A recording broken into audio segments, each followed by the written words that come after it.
Shalom Lekulam, uma cordial boa tarde, boa noite ou bom dia para aqueles que vão estar ouvindo então este shiur. Me chamo Daniel Ben Abraham, sou líder, sou o moré de um grupo judaico nazareno aqui no estado de Goiás, na cidade de Goianápolis. No primeiro estudo, que é a parte 1 desse estudo sobre o helenismo, nós falamos um pouquinho sobre esta forma helenizante de viver, de compreender. E a pergunta que nós colocamos é: nós estamos realmente vivendo um período onde o helenismo também influencia as nossas vidas? Será que vocês, ao estar nas comunidades de vocês estão verdadeiramente fazendo a vontade de Deus segundo uma cultura que foi estabelecida por Ele mesmo, uma cultura hebraica? Ou será que nós temos ainda, até os dias de hoje, uma forma helenística de ver, de aprender, de ensinar e de cultuar ao nosso Deus? Vamos começar então o nosso estudo e espero do fundo do coração que o Espírito de Deus, o Espírito do Santo, o Espírito Santo possa mover e falar no seu coração profundamente. Vamos iniciar então esse estudo com uma breve oração. Baixamos as nossas cabeças e falamos com o nosso Pai. Pai, Hakadosh Baruch Hu, Eterno dos Exércitos, Senhor dos Exércitos, pedimos neste momento a Tua brachá, a Tua bênção, porque vamos falar da Tua palavra. Que as palavras que forem lidas aqui, que cada uma das pessoas que vão ouvir, possam verdadeiramente analisar segundo aquilo que o Senhor nos ensinou. E que através dos profetas, através do Teu Filho, Yeshua HaMashiach, e através dos apóstolos e todos os talmidins, todos os discípulos, que nós possamos nos colocar neste caminho, no caminho da Tua vontade, segundo a Tua vontade. É pelo Teu nome, que é infinito, que é grande, porque o Teu amor nos alcança todos os dias. É que nós te pedimos. Amém. Amém. Vamos lá. Eu quero começar por uma passagem que se encontra no livro de Matitiahu, no livro de Mateus, capítulo 24, versículo 35. Eu quero ler, primeiramente, eu vou usar hoje duas Bíblias, a Bíblia a King James, a Bíblia do Rei James e também a Bíblia Shed. Essa que me acompanha já há algumas décadas. Eu vou ler primeiramente o que está aqui na Bíblia Shed. Ela é da João Ferreira de Almeida e com os estudos do Dr. Russell Shedd. Mateus 24, 35, versículo 35 diz assim: Passarás os céus e a terra, porém as minhas palavras não passarão.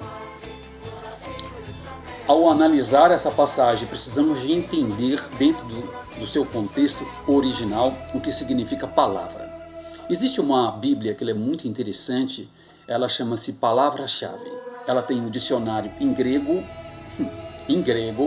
e também em hebraico. Esta Bíblia, ela vai deixar em negrito algumas palavras para que a gente possa entender o que significa esta palavra. Por isso ela chama-se palavra-chave, porque muitas das vezes nós vamos ler uma palavra, a gente vai ler um texto e a gente não sabe exatamente o que significa esse texto. Na Bíblia, palavra-chave da Casa Publicadora das Assembleias de Deus, a palavra-chave que está lá em negrito, palavra, significa Torá. Eu vou ler de novo na João Ferreira de Almeida aqui na Shed. Passarás os céus e a terra, mas as minhas palavras não passarão, ou a minha Torá não passará. Na Bíblia na Bíblia King James ela já está um pouco diferente. Vamos lá. Mateus 24, 35 diz exatamente o seguinte: Os céus e a terra passarão, mas as minhas palavras jamais passarão. pouquinha coisa diferente, mas encontramos também a mesma palavra. As minhas palavras não passarão.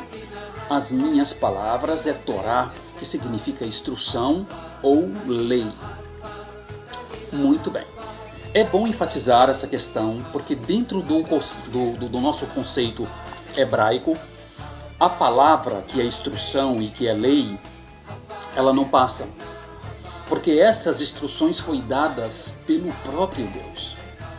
E Deus não é homem para que minta ou para que se arrependa. Para nós e Yahudim, judeus, Deus ele não tem forma. Deus não está sentado nos céus com um cajado na mão, com barba longa, com um vestido branco. Não, isso é uma forma helenizante de tentar compreender Deus. Deus não tem forma. Deus, queridos, é invisível. Ele é Ruah. A palavra Ruah quer dizer espírito ou vento. Ele é um ser que não tem forma. Ele é incorpóreo. Nada, absolutamente nada, pode ser comparado a Adonai, ao Deus de Abraão, Isaac e Jacó. Ele é o chamado Deus invisível. Ele não tem forma. Ele é todos os poderes. Ele pode tudo. Compreendendo que ele pode tudo, ele é Deus, ele está acima de tudo, ele é perfeito, a sua vontade também é perfeita. Ele não muda, porque essa concepção de que um Deus que mudou, que fez uma nova aliança, isto é uma forma helenística de aprender sobre Deus. Deus não muda, Deus não se arrepende. Deus colocou a sua Torá, e a Torá, ela dura para todo sempre. Por isso o próprio Messias diz isso, por isso nós vamos ver também os discípulos dizer a mesma coisa, e vamos então compreender de que Paulo, eu quero abrir aqui no livro de Atos dos Apóstolos, um minuto só, eu vou utilizar a Bíblia Shed.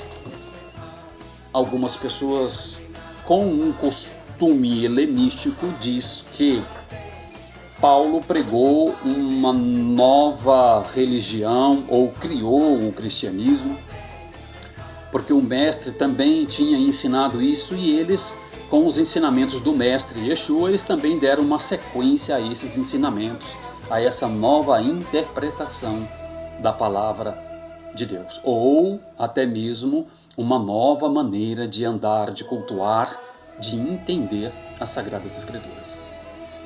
Vamos ver o que Paulo, o que Atos dos Apóstolos nos mostra aqui no capítulo 24 de Atos, versículo 5.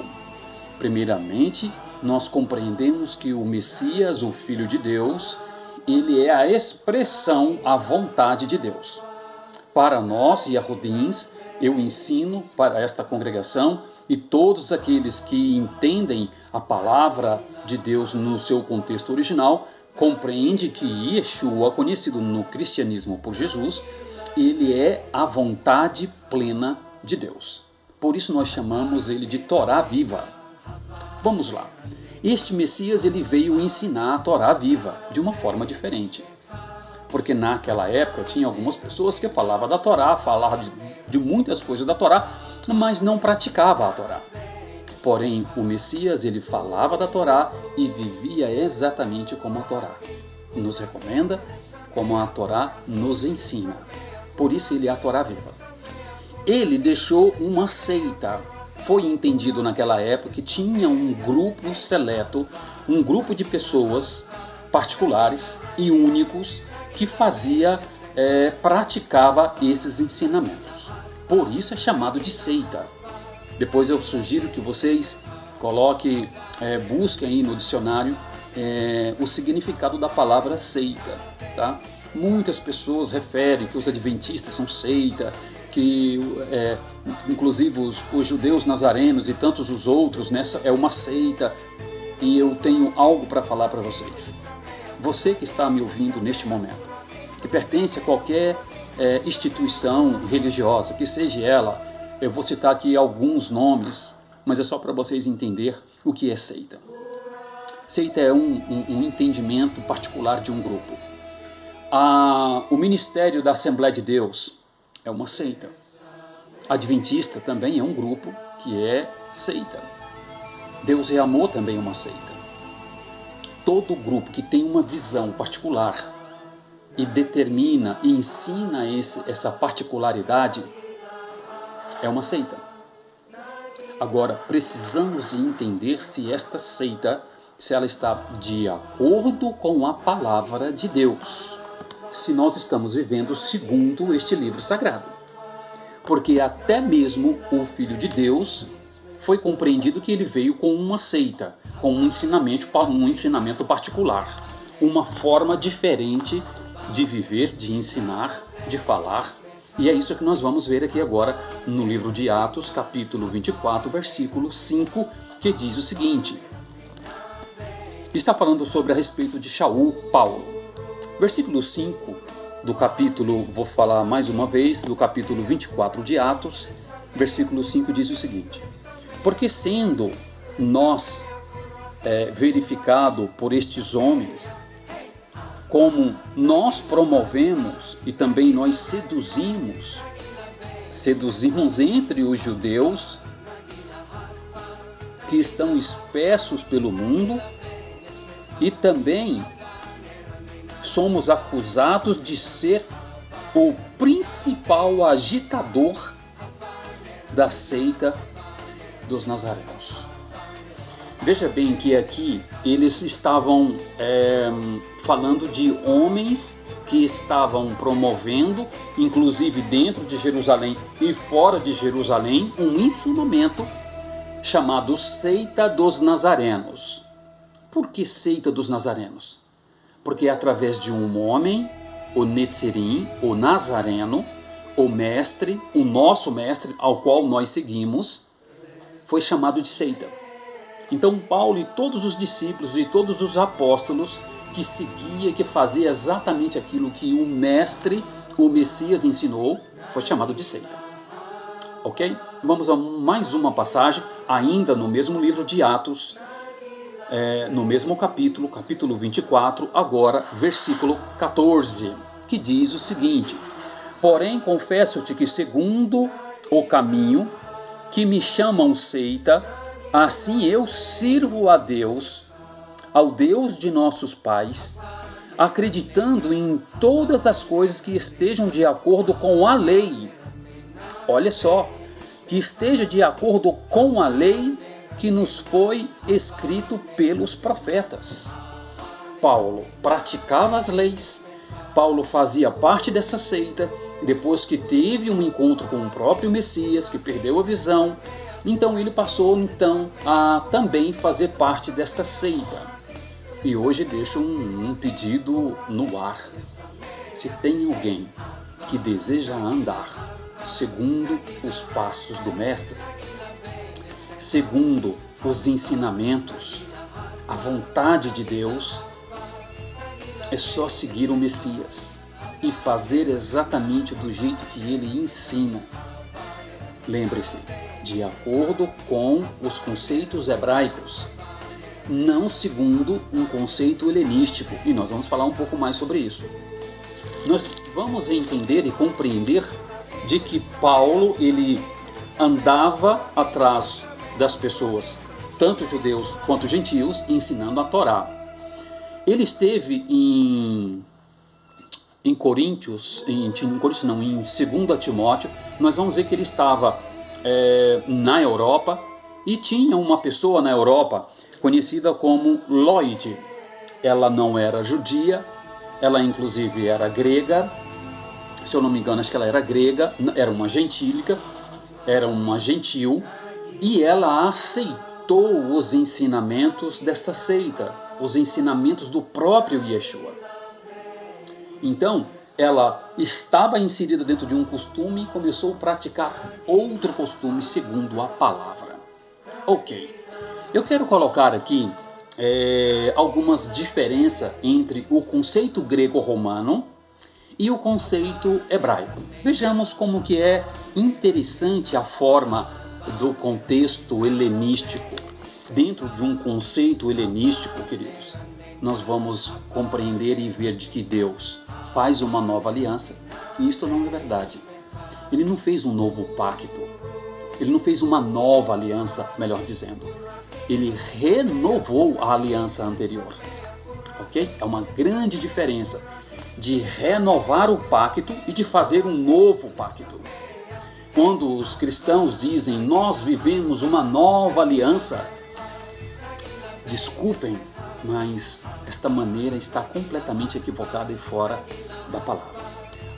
A aliança, ela não foi feita uma nova aliança, ela foi renovada segundo os ensinamentos do nosso mestre Mashiach e Yeshua. Agora vamos ver, confirmar que o conceito helenístico ele vem para mudar. Deus, ele não muda, ele é imutável. Ele não muda. Ele estabeleceu uma forma de adoração. Ele estabeleceu uma forma para o povo se achegar a ele. Nós fazemos isto. Vamos ver qual que são alguns, que tem inúmeros, são infinitamente as questões helenísticas que nós encontramos hoje. Mas eu vou separar algumas. Uma forma da mentalidade grego-romana de entender o universo é da seguinte forma: o universo ele evoluiu por acaso. Esta é a forma helenística greco-romana de se compreender o universo, que o universo ele evoluiu por acaso e gradativamente.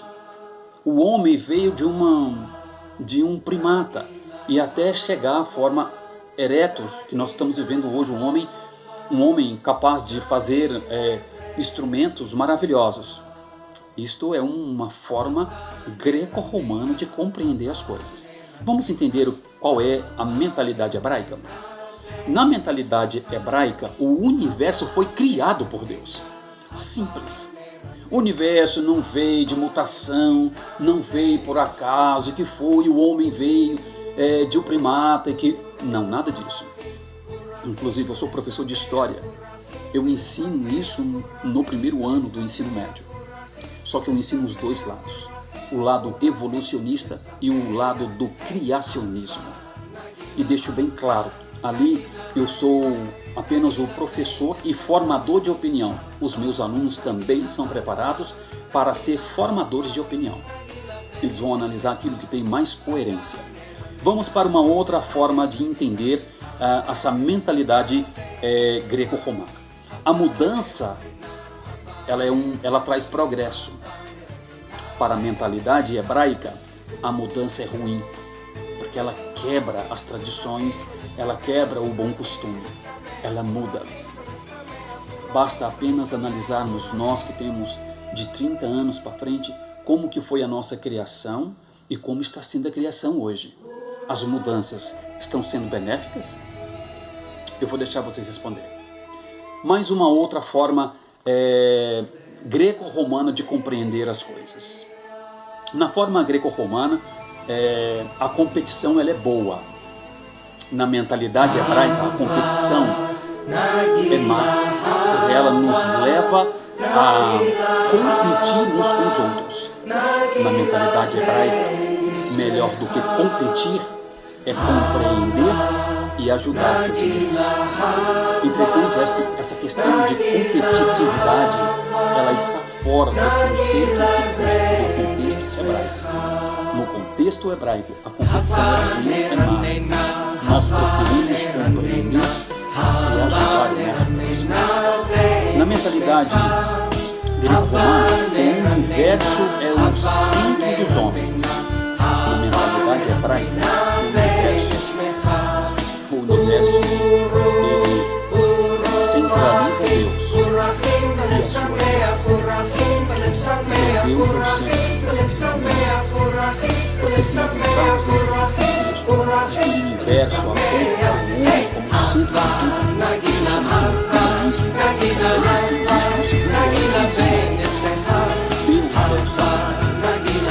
na mentalidade grega, o homem domina a natureza. Na mentalidade hebraica, podemos ver que todas as questões envolvem o conceito a forma que nós estamos estudando a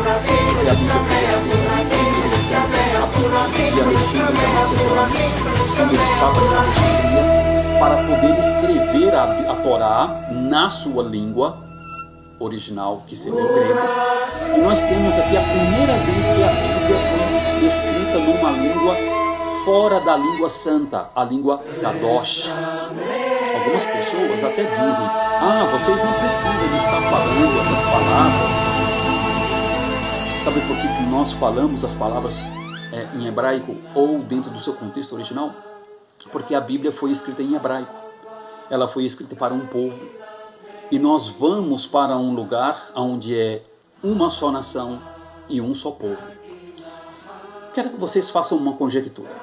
As pessoas que vão para a vida eterna, alguém já parou para pensar qual é a língua que vai ser falado no Olam Rabá, como os judeus dizem, no mundo vindouro? Será que vai ser o português? Será que será o inglês?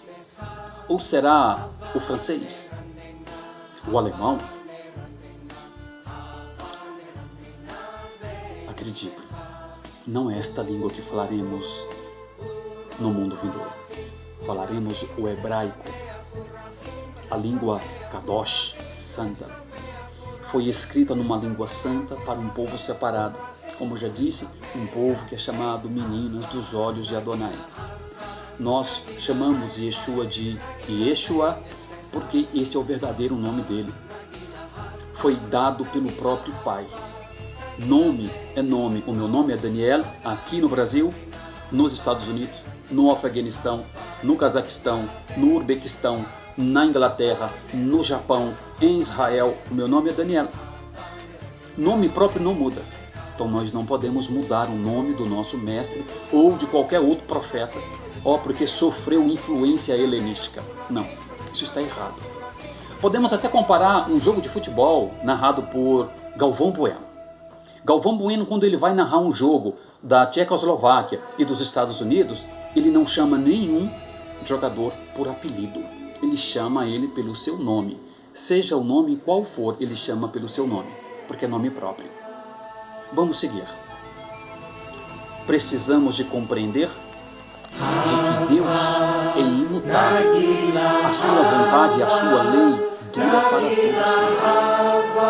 A pergunta que eu vou deixar para que vocês possam responder. Será que nós estamos realmente fazendo a vontade de Deus? É simples e possível. Obedeça aos seus mandamentos. Como está lá em Apocalipse. As características de um povo que vai para a eternidade. É aqueles que crê que Yeshua é o Messias e que guarda os mandamentos de Deus. Eu vou deixar aqui no card a descrição dessa passagem. Eu vou tentar agora colocar em vídeo para que vocês possam compreender a forma como as coisas andam mudando. E nós estamos cumprindo também uma profecia que foi dita pelo profeta Malaquias, Zacarias. E eu quero ler essa passagem para os irmãos, que encontra-se em Zacarias, capítulo 8, versículo 20.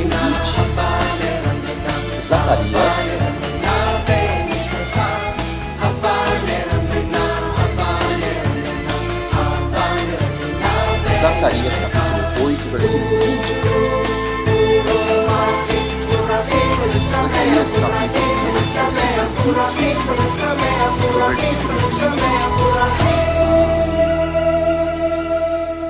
até o 23. Eu vou ler aqui na Bíblia a King James. Capítulo 20, versículo 20 até o 23. Assim diz o Eterno dos Exércitos: povos e moradores de muitas cidades ainda virão diante de mim. E esses habitantes de cidades irão de um lugar a outro e falarão: vamos depressa, rogar o favor do Eterno e buscar o Eterno dos Exércitos. Eu mesmo já estou a caminho. Assim, muitos povos e nações, e de nações poderosas, virão buscar a Adonai, o Todo-Poderoso, em Jerusalém. e suplicar o seu benefício. E assim, pois, o profeta de Adonai dos exércitos diz: eis que naqueles dias 10 homens de 10 línguas, de 10 nações, agarrarão firmemente na barra. A palavra barra quer dizer tzitzit, que eu quero mostrar para os amigos, que muitas pessoas, às vezes os meus alunos, me perguntam o que é essas franjas. Isso aqui é franja, tá? Tzitzit, ou barra. Agarrarão na barra de um judeu e dirão: nós iremos contigo, pois temos ouvido de que Elohim está contigo. É muito interessante e de suma importância compreender esta profecia que está se cumprindo. Muitas nações vão se reunir e dirão, o profeta disse, que vão se agarrar nas franjas de um judeu e dirão: vamos contigo, aprenderemos contigo, seguiremos o teu caminho, porque sabemos que Deus está com você. Vocês podem imaginar, porque eu estou segurando firmemente neste tzitzit deste judeu que veio, que morreu, que deixou o ensinamento e seu legado. Um grande abraço. Até já.